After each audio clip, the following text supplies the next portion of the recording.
Recording is on. Bonjour à tous. Aujourd'hui, je voulais vous présenter quelqu'un qui a les mêmes valeurs et les mêmes éthiques que moi et qui a envie de transmettre par son travail toutes ces valeurs-là. Euh, et en fait, ça, c'est une personne qui travaille dans tout un autre domaine que le mien, mais ça y ressemble quand même. On se rejoint dans tout ça, mais vous allez le découvrir. Donc, bonjour Thomas, Bonjour. tu Bonjour vas tout le bien? monde. Ouais, ça va, tranquillement. Dans ce Ouais. confinement, c'est un peu particulier, mais sinon ça va. Ouais, mais je regarde justement, grâce au confinement, on peut faire des choses différemment et sortir des bonnes choses. C'est ça, ouais. Et c'est l'opportunité de faire des nouvelles choses. C'est ça. Donc, peux-tu te présenter, nous expliquer un petit peu ton parcours avant ta création de ton entreprise? D'accord. Alors c'est un parcours assez, on va pas dire atypique, parce que pour le coup maintenant tout le monde a un parcours plus ou moins atypique. Donc, mais quand même c'est assez spécial. Alors, savoir que moi j'ai fait mes études, j'ai fait des études de laboratoire. En fait, j'étais très sciences, etc.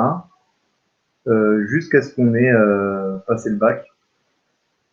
Et après, j'ai voulu tenter une licence en sciences de la vie, en option biologie cellulaire. Le truc très très passionnant quand on aime ça, Mm. et beaucoup plus barbant quand on l'est pas. Et pour le coup, en fait, j'ai tenu une semaine. C'est bien? C'est bien, hein. Et pour le coup, non, j'avais besoin de faire autre chose, de vivre autre chose, que rester enfermé tout le temps. Je me voyais pas travailler vraiment en labo, avec de la lumière, avec des néons toute la journée. Donc j'ai fait un petit peu mon pétage de câble et j'ai tout laissé tomber. Et en fait, je suis parti dans l'animation. Je suis parti travailler dans les villages vacances. Bah oui, c'est pas pareil. C'est un petit peu différent. Disons que c'est une vision de la vie qui est un peu une approche différente. Donc pour le coup, j'ai enchaîné tout ce qui était village club, village vacances, etc. Et vu que c'est vraiment vraiment éreintant comme boulot, à un moment j'ai dit stop les saisons, je vais me recentrer, puis je savais plus trop quoi faire. Donc je suis resté dans le domaine de l'animation, mais voilà, plus avec les jeunes, enfin avec les enfants, après avec les pré-ados, ados. Voilà, j'aimais pas ce que je voyais sur le terrain, donc après je faisais de la formation d'animateur. Après j'ai passé des diplômes pour me professionnaliser, vraiment des diplômes professionnels. Euh, Vraiment, voilà, pour mettre un sens et un mot sur chaque action qu'on faisait. Mm. Ça m'a aiguillé au fur et à mesure vers mon nouveau travail qui était justement travailler sur le volet social avec les jeunes. Donc en fait, j'ai basculé de l'animation vers le social et j'ai fait ça pendant voilà, encore 100. Donc, je travaillais vraiment avec un public 15-25 ans. J'étais comme un espèce de Google sur pattes où j'étais là pour répondre aux questions de tout à chacun. Donc c'était autant sur la santé que sur le logement, sur partir à l'étranger, sur trouver un boulot, trouver une école, trouver une formation, des problèmes de santé. Enfin, vraiment, vraiment, le principe, c'était ce qu'on appelle un informateur jeunesse. Vraiment quelqu'un qui a une casquette de polyvalence de réponse, en fait. D'accord. Et j'ai fait ça quelques années aussi, jusqu'à ce que le social n'existe plus en France et que mon métier n'avait plus de sens. Il n'avait plus de sens parce qu'on est là pour répondre à des commandes politiques et plus à répondre à la commande, à la demande des jeunes. Mm. Donc voilà. Et plus social, quoi. On n'était plus dans du social, on était dans de la commande politique. Mm. Pour que eux puissent dire ah regardez, on a fait un super festival de musique grâce aux jeunes, etc. Et en fait, les jeunes n'ont rien demandé, ils n'ont rien décidé, ils n'ont pas décidé des artistes, ils n'ont même pas décidé de faire un concert, ils n'ont rien décidé du tout. C'est juste voilà, c'est juste pour faire de la pub quoi. D'accord. Donc tout ça, ça m'a gavé. Je leur ai dit ma façon de penser, que je voulais pas bosser comme ça. On m'a dit c'est comme ça ou rien. Et ben j'ai choisi rien, donc je suis parti. C'est aussi simple que ça. À côté de ça, donc on avait aussi réfléchi. Je pouvais pas partir comme ça parce que, mais en même temps, le fait d'arrêter ce travail, c'était aussi l'opportunité de rester à la maison, de voir mes enfants et ma femme, parce que je travaillais quand même pas mal le soir, les soirs de semaine, plus les week-ends. Donc c'était voilà, quelque chose qui n'allait pas. Mm. Ça te correspondait plus à toi, à ta famille. Ça allait pas, non. Non, parce que ce que j'ai pas dit en plus, c'est que on était en région parisienne et qu'on avait tout quitté pour venir dans la région drômoise, justement, dans le vivre autrement, vivre ailleurs, que faire grandir les gamins dans la tour où on habitait. On s'est dit, on va tout changer, un petit jardin, une petite maison, voilà, des vignes, une rivière, des montagnes. Voilà l'idée qu'on veut leur donner de la France aussi, c'est pas que des tours. Et pour le coup, en fait, on a choisi cette nouvelle vie et c'est à ce moment-là où mon travail m'a demandé énormément de temps. Donc j'offre un nouveau cadre de vie, mais j'étais plus là. Ouais. Donc à un moment, il a fallu faire stop. Et puis quand je suis tout seul à la maison, bah, vu que je suis pas le genre de personne qui reste à rien faire, parce que je peux me vite un câble, donc j'ai commencé à faire, à refaire plein de choses par moi-même, tout ce qui était produits ménagers, mes savons, tous les produits de la maison, mais aussi j'ai travaillé de la palette beaucoup, j'ai fait tout dans la maison, j'ai tout refait de toute façon, c'est clair. J'ai pu finir plein de choses que j'avais à peine commencé. Ça, c'était cool. Et c'est surtout à ce moment-là, en fait, je me suis rendu compte qu'il y a des choses avec lesquelles j'avais des facilités et plus d'affinités. Et tout ce qui touchait vraiment à la création des produits de la maison et tout. Et franchement, j'étais reparti là-dedans, mais sans me dire qu'en fait, je le connaissais déjà. Parce qu'en fait, quand j'ai ressorti des vieux cours, je me suis rendu compte qu'en fait, c'est des choses que je faisais déjà à l'époque. J'ai fait, mais oui, c'est vrai, c'est pour ça que c'est simple, en fait. C'est parce que voilà. Donc j'ai replongé le nez dedans, dans les formules, les calculs de formules, de machin, etc., pour faire quelque chose de vraiment carré et qui fonctionne bien. Et pour le coup, c'est surtout en parlant avec les gens, en donnant, distribuant ce que je faisais, parce qu'au début, je ne pensais pas vraiment faire connaître. Et c'est surtout ceux qui avaient des problèmes de peau qui sont venus vers moi en disant mais en fait, ta lessive, elle est vachement bien. Mais en fait, ton savon, j'ai plus de plaques quand je m'en sers, je peux m'en servir sur mes enfants. En fait, on peut tout faire, c'est génial, etc. Je dis, bah oui, moi, si je fais quelque chose, j'aime bien travailler dans un produit assez brut, dans le sens où un minimum d'ingrédients pour un maximum de fonctionnalités. Et, euh, et donc là, on en est arrivé à se dire, bah, peut-être pourquoi pas essayer d'en faire commerce, voir comment ça fonctionne. Et puis, pour le coup, on s'est lancé dedans à deux. Hein. Ma femme, elle m'a suivi et elle m'a elle m'a plus que suivi d'ailleurs, parce que c'est elle qui fait quand même pas mal de choses dedans, hein, même si on la voit pas. Et pour le coup, et ben, j'en suis là aujourd'hui où cet été, ça fera 1 an que l'entreprise elle a démarré. Et aujourd'hui, donc, je fabrique donc tout à la main. Le principe, c'est de faire un minimum d'énergie, de gaspillage d'énergie. Donc, je travaille à la main au maximum. Et donc, je fais savon solide à froid. Je fais des savons noirs. Je fais les lessives, les produits pour le lave-vaisselle, les produits pour les WC. Je fais en sorte que tous ces produits soient vendus au niveau local au maximum. Parce que voilà, le principe de se lancer dans quelque chose où on va essayer de polluer moins la planète, c'est aussi de se dire on va gaspiller moins d'emballage et tout, donc je vends tout en vrac. Donc les gens, ils ont l'habitude maintenant, ils viennent soit sur les marchés me rencontrer, soit sur la maison, avec des bidons, avec des bocaux, avec des machins. Et puis, comme il existait, ça déjà, il y a très longtemps et qui était oublié. Et oui, c'est ça, il faut revenir à l'essentiel. Hein. C'est ça. Et Il faut, c'est pas si simple que ça. C'est pas si simple que ça. petit, hein. Bah, toi, tu as mis du temps à t'y mettre, donc il faut laisser les clients aussi à s'y mettre petit à petit, à pas oublier le petit pot, Et et tout ben, de suite comprendre différemment aussi. c'est ça. Et en plus, je dirais même, c'est au-delà même des gens, parce que les gens, en vérité, quand ils comprennent le sens de ce qu'ils font, ça vient tout seul. C'est même quand je travaille avec les professionnels, c'est là où c'est le plus difficile. En fait. Travailler avec les professionnels, quand tu leur parles de vrac, ils sont tous un petit peu en mode ouais, mais non, on n'a pas le temps de faire ton truc, c'est pénible, ça demande du temps, ça demande non. Tu veux nos produits, tu vas acheter des flacons en plastique, tu mets une copie dedans, puis je te le mets en rayon. Quoi. Donc c'est voilà. Je me suis confronté à un nouveau monde aussi qui m'a pas forcément plu. Quoi.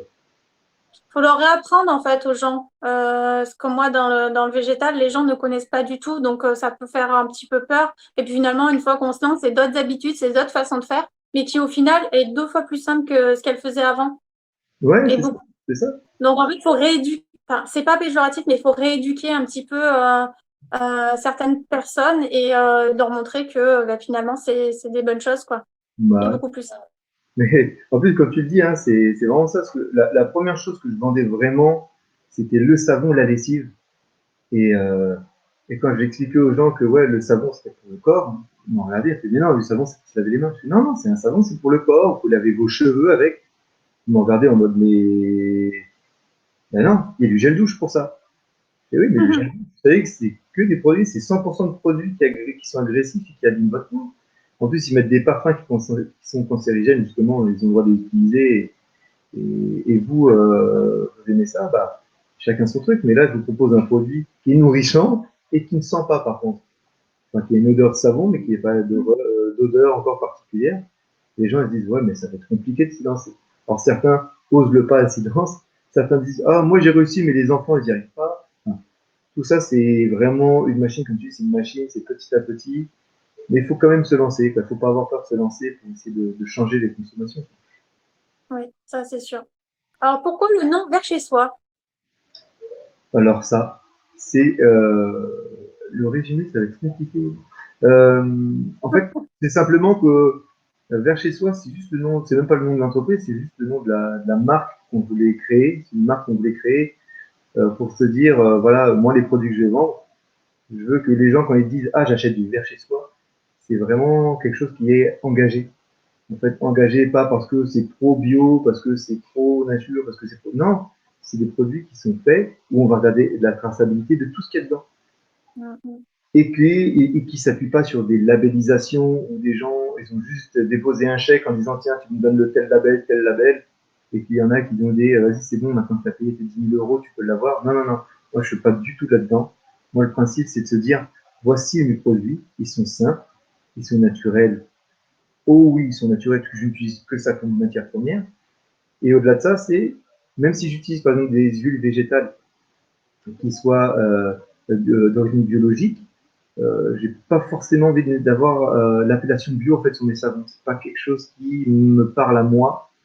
Et donc moi, j'ai pas envie de partir là-dessus. Donc vers chez soi, c'était un peu pour parler de ça. C'était se dire rendre les choses un peu plus vertes à la maison. Donc pour soi et aussi pour sa maison, pour tout ça. On a trouvé 10 000 choses différentes et on a trouvé 10 000 noms différents. Après, on regardait qu'est-ce qui était pris, qu'est-ce qui était pris, qu'est-ce qui n'était pas pris. Et pour le coup, c'était un peu compliqué. Oui, Ouais, mais si, c'est beau. C'est une belle image, en fait. Faire entrer le vert et le naturel à l'intérieur de nous. ouais, Et le chez soi, c'était voilà, le chez soi, c'était. Mm, Ouais, pardon, moi je t'ai coupé en plus. Oui, tu vois les aléas des trucs. J'ai une cliente qui vient se pointer à la porte. J'étais pas au courant. Et, du coup, tu peux m'en dire un peu plus sur, sur tes produits que tu proposes à la vente ou accessoires, tout ce que tu peux un petit peu proposer? ouais. Alors bon, j'ai fait un peu le tour déjà, mais on va dire que je vais essayer de catégoriser les choses pour être un peu plus précis. Alors, il y a les produits que je fabrique déjà, tout ce que je fabrique et qui sont disponibles partout, c'est-à-dire autant en local, sur les marchés ou même qui sont disponibles sur le site internet que j'ai. Donc, ce que je fais de boutique en ligne, vu que je travaille chez moi, j'ai pas de boutique, donc ça me sert aussi de vitrine, ce site, donc vers chez soi.com, très simple. Et là, donc là, vous allez retrouver donc le savon. Donc je parle beaucoup du savon, mais j'ai pas forcément dit ce que c'était. Donc c'est un savon euh, saponifié à froid. Alors, est-ce que je dois expliquer un peu ce que c'est que la saponification à froid en deux, trois mots? Explique un petit peu, oui, comme il n'y a pas beaucoup de personnes qui connaissent le D'accord. principe. Alors, on va faire déjà, donc on va faire en rapide. Un savon, c'est quelque chose qui est simple à faire, en, en théorie. Hein, on prend un gras, donc un triglycéride, donc n'importe quelle huile, n'importe quelle graisse, donc elle peut être végétale ou animale, et on la mélange avec de la soupe caustique. D'accord. Mélanger les triglycérides avec de la soupe caustique, ça donne du savon et de la glycérine. La réaction chimique. Pour faire du savon solide. Donc c'est n'importe quel gras. Moi, j'utilise que de l'huile d'olive bio. Pourquoi je la prends bio? Encore je disais, pas parce que je suis ultra fan du bio, mais simplement parce que en bio, c'est le seul, vu que je connais pas exactement encore l'oliveraie dans laquelle sont prélevées les olives pour faire l'huile que j'achète, eh bien, je la prends bio parce qu'au moins je sais que les fruits n'ont jamais été traités. Et vu que pour récupérer l'huile d'olive, on presse les olives, et ben au moins je suis sûr qu'il n'y a vraiment aucun résidu dans l'huile. Vu que c'est pour la peau, je préfère vraiment que ça soit nickel.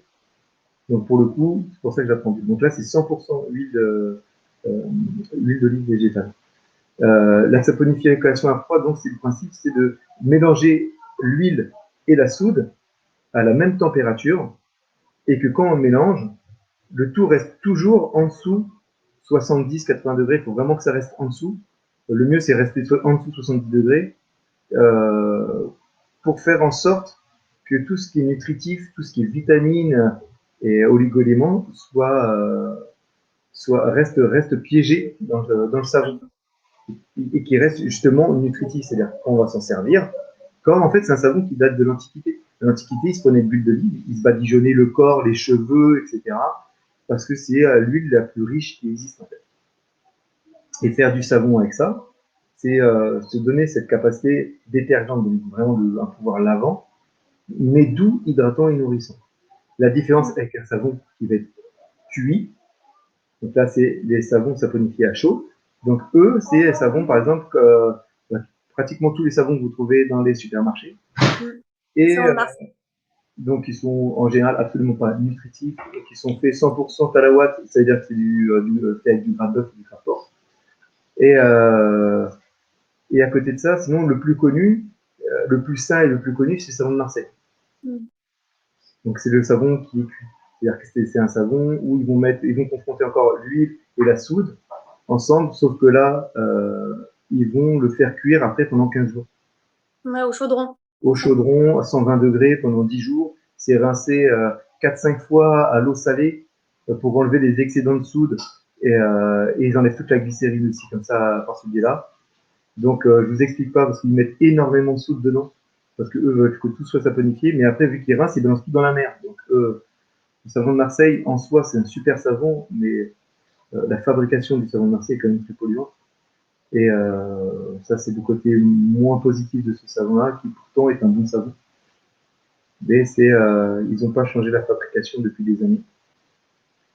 Mais en tout cas, pour les adeptes du savon de Marseille, soyez attentifs sur l'origine du savon et l'origine des huiles qui sont utilisées. Parce que maintenant, ce qui est vendu le plus, c'est les savons de Marseille à l'huile de palme ou de coco, ou mélange coco-palme. Oui, tant qu'à faire, autant mélanger les deux. Ça fait une belle couleur blanche. Bah, en fait, le pouvoir de l'huile de palme, quand on le saponifie, en fait, il n'a aucun pouvoir il n'a pas de pouvoir hydratant, il aura un pouvoir détergent forcément parce que c'est un savon, mais il n'a pas de pouvoir nourrissant, en fait, ça n'apporte absolument rien au niveau de la peau, mais il a un pouvoir de solidifiant, vraiment c'est un solidifiant, c'est-à-dire qu'une fois qu'il est saponifié, l'huile de palme devient quelque chose de très très rigide. C'est pour ça que la plupart des gens qui font plein de mélanges d'huile, ils mettent toujours de l'huile de palme, comme ça ils sont sûrs que le savon sera bien solide à la fin. Il sert juste à ça. Et la coco, au-delà, parce qu'elle, pour le coup, elle est nourrissante et elle mousse énormément. Donc voilà, c'est pour ça que c'est des produits qu'on retrouve parce que les gens aiment bien la mousse et un savon qui est dur. Pour eux, c'est un savon qui va durer plus longtemps. Alors que, enfin bref, après il y a toujours des petits trucs qui font qu'il faudrait soulever des petites notes. Voilà, en gros, le savon à chaud, c'est quelque chose qui va être cuit. Un savon à froid, en fait, c'est quelque chose qui n'a pas besoin de cuisson. Donc pour le coup, qui utilise beaucoup moins de ressources énergétiques. La différence, c'est encore entre les deux, la plus notable, c'est le temps. Le temps, parce qu'un savon à froid, il va falloir que vous fassiez sécher au moins 4 à 5 semaines avant de pouvoir l'utiliser. Sinon, pour le coup, il va vraiment fondre très vite. Qu'un savon qui est cuit, 2 jours après, il est sec, vous pouvez l'utiliser. Voilà, Oui, c'est le temps que la soude disparaisse dans le savon. Non, non, la soude, elle a disparu le jour où vous le faites. En fait. Le jour J. Du moment que vous mélangez l'huile et la soude, ça crée ce qu'on appelle la pâte à savon. C'est quand c'est encore liquide, etc. Mais là, l'huile n'existe plus et la soude n'existe déjà plus. C'est-à-dire que là, on est déjà sur du savon. Donc, la différence, c'est qu'il est extrêmement caustique. C'est-à-dire qu'il est très alcalin. Il a un pH autour des 11, 12, voire 13. Donc, c'est excessif. Et c'est que là, on va le laisser en cure le temps de sécher et le temps à l'eau qu'on a mis dedans, parce que la soude, on l'a mélangée dans l'eau, et à cette eau-là de s'évaporer un maximum. pour que le savon puisse justement être mouillé et pas fondre tout de suite quand on mouille. C'est surtout pour ça le temps de séchage. C'est pour ça que D'accord. plus un savon, surtout les savons à froid, mais plus un savon il est sec, bah, plus ça sera un bon savon parce qu'il a perdu en eau, donc il garde surtout le pouvoir détergent, et puis après, bah, il peut durer encore plus longtemps. D'accord. Du coup, tu proposes d'autres produits? Oui, quand je, quand je t'ai dit, des fois, je peux aller loin. Et ah mince, si je puis revenir en plus rétro-pédaler, alors pas sur ce que j'ai dit, mais juste rajouter quelque chose sur le savon à froid, c'est qu'on peut ajouter, et c'est une particularité des savons à froid, c'est le surgraissage des savons. On entend souvent les savons surgras. Les savons surgras, ce sont des savons à froid en fait, dans lesquels on a rajouté des huiles en trop. Des huiles qui n'ont jamais été saponifiées. Des huiles qui sont restées lignes et qui sont piégées à l'intérieur. Et c'est ces huiles-là, justement, qui ne vont pas rendre justement graisser le corps, mais au contraire, vont hydrater le corps. C'est le pouvoir hydratant de ces savons-là. Pour ça, même votre médecin, des fois, il dit vous avez la peau sèche, achetez un savon surgras. Donc, c'est pas pour rien, c'est parce que c'est un savon qui est très hydratant. Voilà. C'est quand même vraiment important, ça. Oui, oui, tout à fait. Tu as raison. Alors, continuons, ne te perds pas Thomas, sur les autres produits. Donc, ce que vous avez trouvé en ligne, après, c'est surtout tout ce qui concerne le lave-vaisselle, donc la poudre lave-vaisselle ou les tablettes. Donc, à la différence de certains autres où vous pouvez trouver en bio ou en magasin, qui ont des labels éco, etc., je vous invite même à regarder les ingrédients qu'ils utilisent, à savoir qu'ils n'utilisent pas que des ingrédients qui sont biodégradables, ils n'utilisent pas que des ingrédients naturels, c'est complètement faux. Ils utilisent très souvent un ingrédient qui s'appelle le disilicate de sodium, et qui en fait qui est un produit qui pour l'instant en fait n'a pas été vraiment testé à fond, mais on sait déjà d'ores et déjà qu'il n'est absolument pas du biodégradable, qui pollue un max, etc. Mais pour le moment, en fait, les études n'ont pas été assez poussées pour qu'il soit vraiment rédhibitoire pour ceux qui ont un label. Donc, D'accord. voilà. Moi, Ce fond-là pour continuer à en mettre dans les produits, quoi. voilà, c'est ça. Alors, vous allez acheter du éco, alors vous mettez ça, alors que ça pollue derrière. Mais vu qu'il n'y a pas vraiment eu d'études poussées sur le sujet, bah, ils ont le droit d'utiliser. C'est pour ça, en, c'est pour ça en partie que moi, je ne veux pas de label. D'accord. Voilà. Ok, très bien. Du coup, tu as d'autres produits à nous présenter? Et oui, j'en ai un peu. En autre produit, bon, j'ai donc poudre tablette. Et ce que je vois encore en ligne que vous ne trouvez pas tous, c'est les kits lessives à faire soi-même. Alors, à l'ère du DIY, enfin, des gens qui veulent faire par soi-même leurs produits et qui trouvent des recettes sur Internet, la plupart des recettes qu'ils trouvent sont vraiment très moyennes, mais certaines des fois dangereuses pour les machines. Là, moi, je propose un kit de lessive où en fait, vous avez juste à mélanger les ingrédients dans l'eau. La lessive, elle est faite, vous avez 1 litre, ça fait 25 machines. Et vous êtes sûr de la recette, en fait, vous êtes sûr des doses. Voilà, moi je trouve que c'est bien des fois de pouvoir fabriquer par soi-même et être sûr de tout. Donc c'est pour ça que je propose ça. Et après, tous les autres produits que je propose, alors là c'est plus en local, ça va être la lessive liquide, les savons noirs, donc j'ai 2 savons noirs, un savon noir huile de tournesol, plus pour tout ce qui va être côté ménager, salle de bain, sol, et même la vaisselle à la main. Et à côté, j'ai le savon noir à l'huile d'olive, qui lui sera plus pour tout ce qui va être mobilier, bois, plancher, et puis après, il faut traiter tout l'extérieur, c'est les jardins, les arbres. Et qu'est-ce que j'ai oublié? Et le gel WC. Voilà. Le gel WC. D'accord. Donc, du coup, on Voilà. vient avec tous nos contenants et tu nous remplis. C'est ça. Là, c'est en fonction, je vends pas forcément 1 litre pour 1 litre, je vends ce que les gens ils ont besoin de prendre. Ouais, bah, c'est super. Comme ça, les gens, ils prennent vraiment ce qu'ils ont besoin et pas de surplus, quoi. Non, ouais, c'est pas l'idée. C'est comme là, il y en a plein de gens qui me disent, oh, la lessive, c'est bien, mais j'en ai pas à finir. Alors, c'est pour ça, hein, je t'invite jamais à acheter la lessive. Et ben, dans ce cas-là, attendez de finir vos produits, vous verrez quand vous en aurez plus. Ça sert à rien d'en avoir des kilos et des kilos à la maison, ça sert à rien. Surtout que moi, je le fabrique tout le temps, donc autant en avoir de la fraîcheur. Du coup, une question que souvent on doit te poser, est-ce que tes produits sont plus efficaces que des produits justement de grande surface?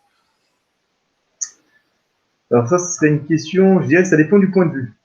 Alors, qu'est-ce que je veux dire par point de vue? C'est-à-dire, euh, si, euh, si je te donne un produit qui est ultra concentré, qui est surdosé à mort, comme par exemple les tablettes lave-vaisselle que vous achetez en commerce, je vais te dire, est-ce que je suis aussi efficace qu'eux? Bah oui, si tu mets 4 fois la dose que ce que je te donne, Mm. ça va marcher autant qu'eux. Le truc, c'est qu'eux, ils ont cette particularité de faire surdoser les gens tous leurs produits pour qu'il y ait une vraie efficacité derrière et une vraie pollution, et surtout comme ça, vous consommez beaucoup plus vite leurs produits et comme ça, vous en arrachez Mm. vite encore d'autres. Donc, est-ce que c'est autant efficace? Oui, ça l'est. À dose égale, c'est pareil. À dose égale, c'est pareil. D'accord. Euh, c'est la même chose, c'est-à-dire que moi, la lessive, c'est sûr que si le gamin il s'est roulé dans l'air, son t-shirt blanc, il est plein d'herbe et plein de terre, etc., et que vous faites une machine avec ma lessive, bah, ça va laver le linge, mais c'est pas pour autant que ça va enlever toutes les traces d'herbe. Et vous pouvez prendre toutes les grandes marques qui existent, vous ferez pareil, ça ne fera rien du tout. C'est pour ça que la lessive, elle est là pour laver et que faut rendre à César ce qui lui appartient, c'est-à-dire que la lessive, elle est là pour laver, et quand vous détachez, on utilise un détachant. Et que moi, c'est pour là que moi je propose le savon noir, moi j'en sers pour ça aussi. Je sais que quand il y a des grossages, bah, je vais faire tremper un peu, ou je vais frotter même avec mon savon castillan, mon savon solide, je vais frotter les taches avec avant, et puis après je mets à la machine. Et là, ça part très très bien. Ça part très très bien. Mais donc, tous mes produits sont-ils efficaces? Oui, ils sont tous efficaces, sinon je ne les vendrais pas. Moi, tu vois, il y avait un produit sur lequel j'avais un petit peu plus de doute, et pour le coup, je l'ai enlevé. Je ne le vends pas. J'ai arrêté de vendre, j'ai vendu un petit peu et beaucoup. Personnellement, j'ai trouvé qu'il n'était pas assez efficace Mm. pour commercialiser, donc je préférais l'arrêter. Donc, D'accord. de toute façon, c'est simple, hein, aussi dans la constitution d'entreprise, c'est je ne vendrai pas ce que moi je n'utiliserai pas moi-même. Mm. Si je le vends, c'est parce que je l'utilise et je sais que ça fonctionne. Et si je me dis, bon, c'est bof, mais je le vends quand même, bah non, non, non, non, ça marche pas comme ça. Soit ça marche, je le vends, soit ça marche pas, je le vends. D'accord. Ok. Du coup, qu'est-ce qui te plaît le plus dans ton travail? Quel est le domaine qui t'attire le plus et où tu t'éclates en fait? Eh bien, alors ça, c'est assez rigolo parce que en même temps, celui que je m'éclate le plus, c'est presque celui que je déteste le plus en même temps. C'est c'est en fait quand je fais des recherches sur ce que je vais pouvoir sortir prochainement. Sur Mm. tous mes autres trucs que je vais sortir, comme là, je suis sur le projet savon liquide, comme là, j'ai lancé des tests sur des savons avec des parfums, etc. Parce que bon, on bassine un peu à faire des parfums, donc j'essaye quand même de sortir et de faire plaisir aux gens, parce que je suis là aussi pour faire plaisir aux gens. Et du moment que c'est naturel, ça passe. Et, Mm. euh, et en même temps, c'est génial parce que j'adore pouvoir faire 1000 tests, etc. Et me prendre la tête sur des formules, etc. Ça, Mm. c'est bizarre, mais j'aime bien. Et, euh, et au même temps, c'est ce que je déteste le plus parce que j'ai l'impression d'utiliser vachement de matières premières et de me servir derrière que à moi parce que je ne pourrais pas les vendre parce que c'est un peu raté. Et je me dis, oh là là, sachez que les gens que même si sur les tests que je fais, moi je ne jette rien, je réutilise tout derrière. Mm. Mais pour moi, ou un peu à la famille aussi, j'essaie de placer un peu des trucs. Mais là, j'ai de quoi me laver le reste de ma vie déjà, en termes de tests, etc. J'ai de quoi faire. Ah, c'est bon. Et, et voilà. Mais non, franchement, ça c'est cool de pouvoir se dire, tiens, je vais inventer un truc, puis essayer de sortir quelque chose que les autres n'ont pas encore fait, ou le faire différemment, etc. Voilà. Mm. Je veux pas faire un truc parmi tant d'autres, en fait. Je veux faire quelque chose de supplémentaire. D'accord. Et où est-ce qu'on peut trouver du coup tes produits? Alors, j'ai déjà bah, le premier endroit où on le retrouve, c'est chez moi.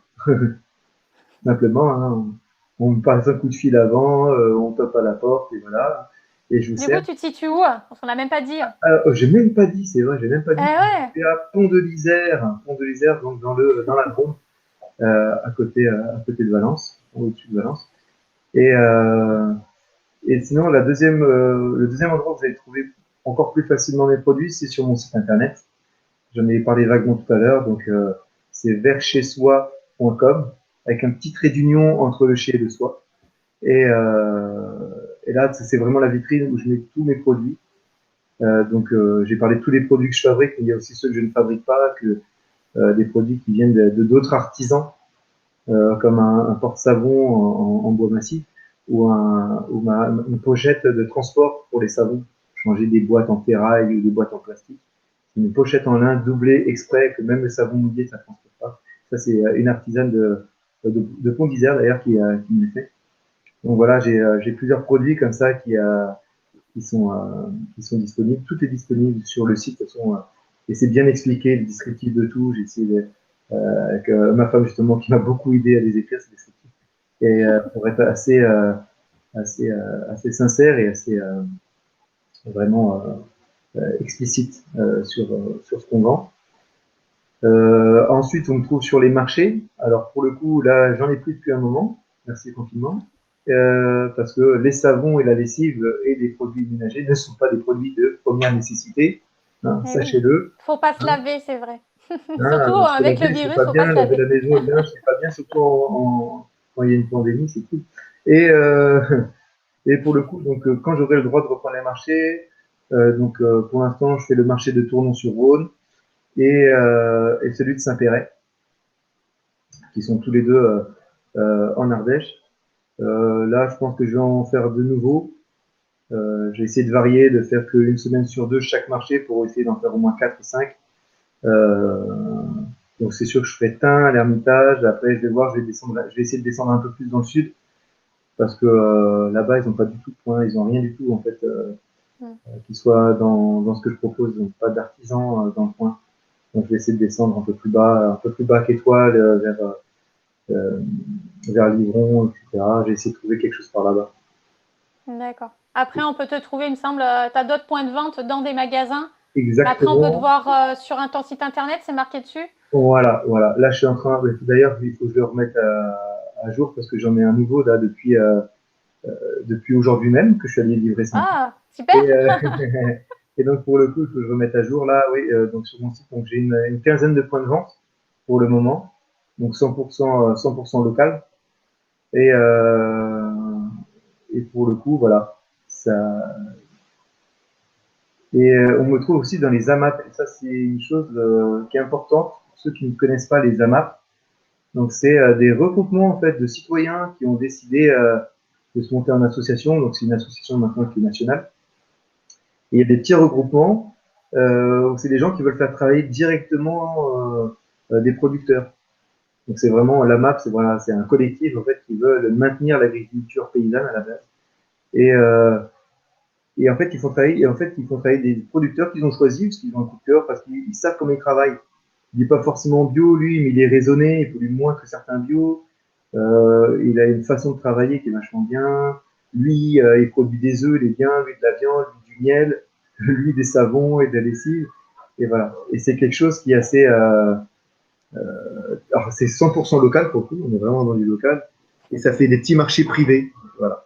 Donc sachez que bah, moi, en tout cas, je participe à la map de Bourg-les-Valences et celle de Saint-Péret aussi.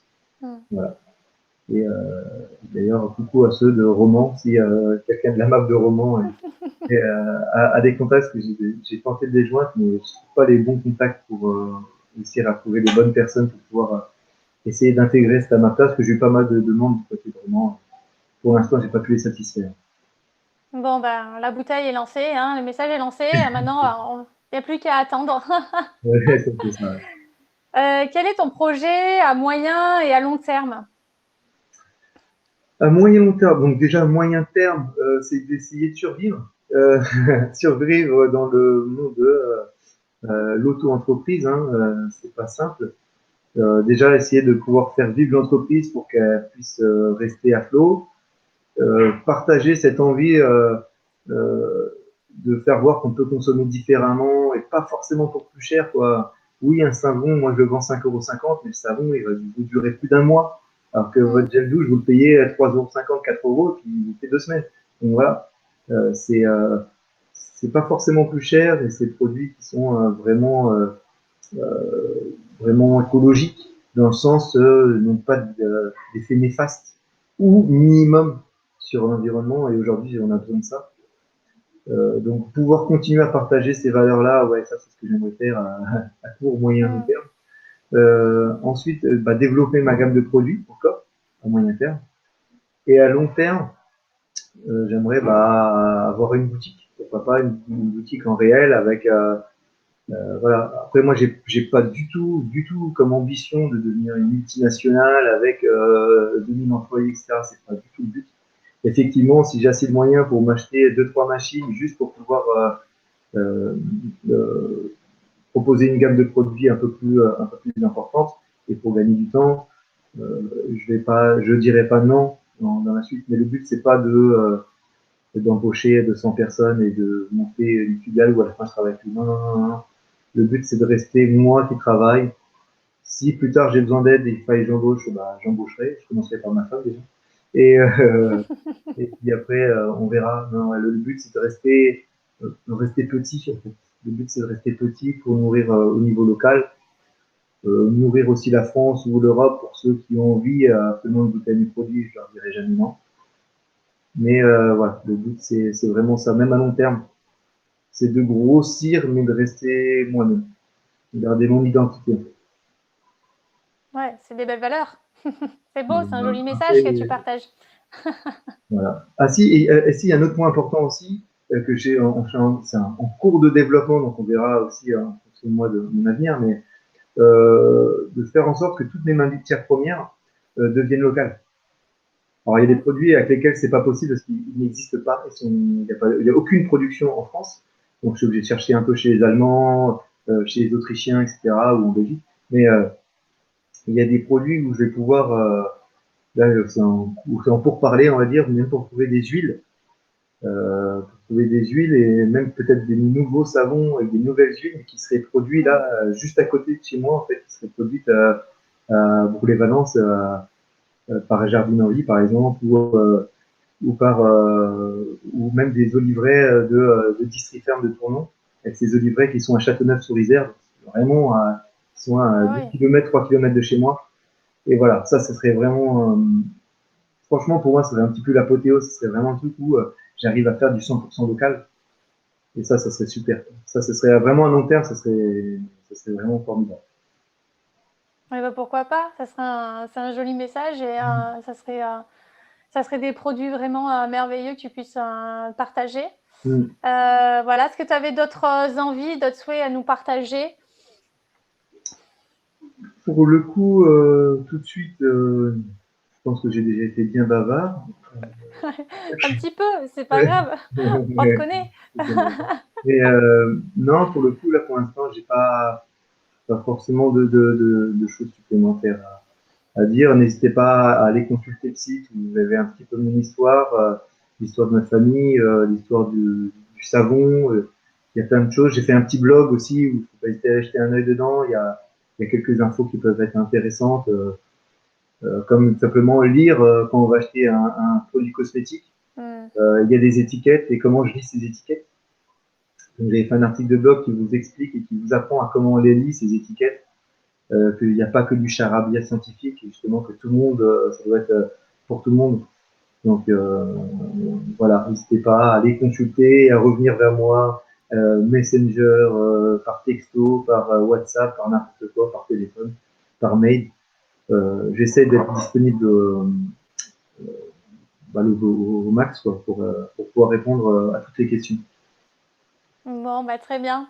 Bah, merci beaucoup encore, Thomas, de ce partage. J'espère que les clients vont vite te découvrir et découvrir tes produits. En tout cas, je mettrai ton site internet, ton Facebook dans le lien. Voilà, donc pour que les gens puissent te retrouver. Et bah, je te souhaite une belle journée et puis bah, du coup, bah, à très bientôt, hein, du coup, hein. Bah ouais, à bientôt. Merci. Merci, au revoir Thomas. Merci.